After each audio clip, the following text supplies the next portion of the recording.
এটা উন্নতি হবেই, কারণ প্রশিক্ষা এমন একটা জিনিস, প্রশিক্ষণ হলে মানুষ ডেভেলপ করে, আমরাও ডেভেলপ, আপনারাও ডেভেলপমেন্ট করেছেন।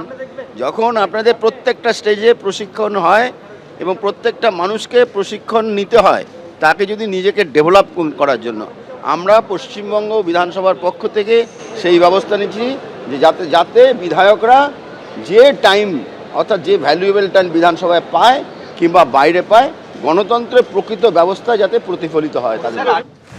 রাজ্যের নবনির্বাচিত বিধায়কদের এই ওরিয়েন্টেশন কর্মসূচি নিয়ে বিধায়ক অর্জুন সিং এর কি বক্তব্য শুনুন। অ্যাকচুয়ালি কি বেশিরভাগ লোক আমি তো দেখেছি যারা নতুন এমএলএ হয়েছে তারা ঠিক জানে না কি কীভাবে বলতে হয়। ইভেন আমি এক দুজন যিনি মন্ত্রী আছেন তাকেও হেল্প করতে হচ্ছে অফিসারদেরকে কি জবাবটা দিতে হবে। তার থেকে ভালো ওই জায়গা থেকে এই ওরিয়েন্টেশন প্রোগ্রামে অনেকগুলো অভিজ্ঞতা শেয়ার হবে।